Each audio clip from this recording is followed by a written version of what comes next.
I always marked targets in my life, goals, and achieved them.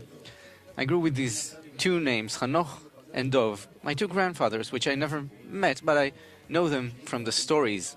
Two men, like from a long time ago, warriors. They built this country, brave, real heroes. I wanted to be a hero as well, like a man should be. I wanted everything of everything, and fast. And I never understood what's wrong about that.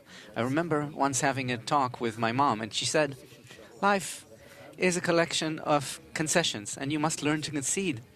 But me, I don't want to concede. I set goals. In high school, in army, then I studied law, became a successful lawyer, and money in business, and the great world, and experiences, and then marriage and children. Everything's great. But somehow something's nibbling at you from within. Doesn't leave you any space. And you say, okay, everyone is like that, and it's, perhaps midlife crisis or something, but it continues and continues like a cloud that just is over your entire life, never giving you any rest. So I remember driving my son to a soccer practice, and he asked me, say, Father, Daddy, who's your hero?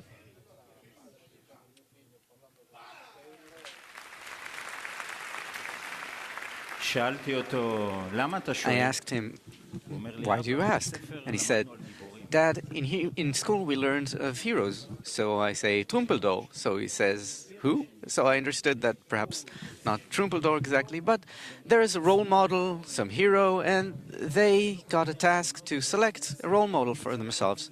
So he had ideas, but he wanted to know if I have someone, first of all. It's a simple question, isn't it? Seemingly, but it's really not. Because how do you explain to your son that people like my grandfathers don't exist today, in these days? How do I explain to my son that in my reality, my daily life, there are no heroes for a long time now? And he looks at me, expecting an answer. And it throws me off. Perhaps 12 years back, to a little bit after he was born, and I'm just running around with this charge, with a kind of inner Hanoch, if you will, badgering me, not letting me enjoy life, not letting me settle for these V's where I marked in the checklist, in the check boxes of my life. Doesn't let me enjoy whatever this life has to offer. 11 sports channels, vacations, chocolate with hot peppers. And you don't get it, you don't understand. And this exactly is the time where suddenly a son is born to you, and that inner Hanoch is saying to you, hey, listen, you're a father now. How are you going to be the father that you want to be? You're a husband. Your wife deserves a husband. How are you going to be a good husband to her? Where are you, a good Hanoch Dov, in this story of life, named after these two heroes? What kind of mark do you leave? So one day I'm just lying on the couch, like many evenings, watching sports, and I wanted channel 56. I wanted to watch it, and accidentally I pressed 66, the Kabbalah channel. Suddenly I see this Rav with a white beard, weird accent, reading some book, and immediately I'm going to click a different channel because me and religion, come on. But suddenly I see it says Kabbalah on television. Isn't it like a secret? Don't you need to be a special kind of person to study that? So I started listening, and the Rav opened the book, and he read the following sentence.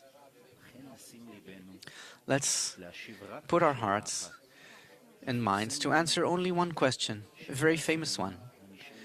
A tiny question that is asked of all people, which is, what is the point of our lives? And that question, it's like an arrow straight into the heart. Not into the heart, but into some point behind the heart which I didn't even know existed beforehand. It awakens that inner Hanoch which I tried to restrain all these years. And he says, oh, look, I told you, you see? And you don't exactly know how to respond. So I let go of it. I went back to watching sports. And after a few days, I put 66 on again, watching another evening and another evening and another evening. And I signed up for a course. And my wife just lifts an eyebrow and says, Hanoh, is everything, you becoming religious? Because, I'm not into that. So I tell her, no, it's not religion, it's the wisdom of Kabbalah. So she says, all right, just, take heed. And I'm with myself in an uncomfortable place also, because for me, my whole life was matter, substance, corporeality, money. Spirituality was almost a swear word for me, and I'm learning the wisdom of Kabbalah now. And this wisdom, the more you study it, it just spreads into your whole life. And you understand that these people that you're studying with, they're going through the exact same as you are. And this Rav, who you barely know, he knows you to the finest detail. Knows you from within. And so years pass, and I had another son, and also a little daughter. And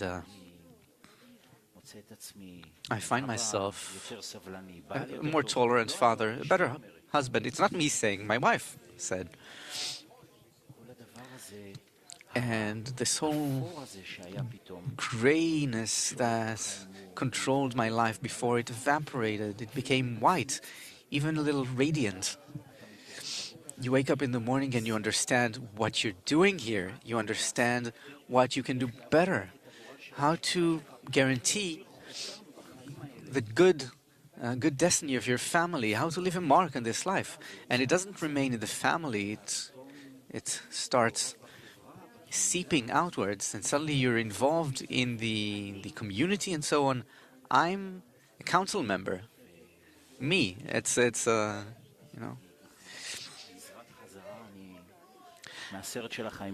suddenly I'm thrown back from that movie of life, and my son is waiting. So, Dad, a hero, do you have an answer? So I swallow my spit and I say, son, my hero is one who doesn't fear following his inner voice, even if it leads him somewhere very unpleasant. Because that inner voice, which exists in you and me and everyone, will take you and it will extract from you everything that you can be in this life, and even more. That inner voice, if you follow it, will make sure that you don't settle for anything in your life, even if everyone around you says everything is fine and this is how it should be. And he is silent, he doesn't reply, and we keep on driving. And a few days go by and I come home and he's, on the PlayStation, of course. And I say, oh, Aloni, what about the task you had at school? Did you choose a hero? And he says, who? I say, who? So he says, the goaltender of Barcelona, Verstegen. So I said to him, but you remember what we talked about, right? And he says, yeah, Dad, inner voice. And he returns to playing with the PlayStation. And he doesn't see me smiling from the sidelines there, because I know that when he's ready and his inner voice starts tingling inside him, I know he'll remember his talk with his father and he'll follow his inner voice without fear. Thank you.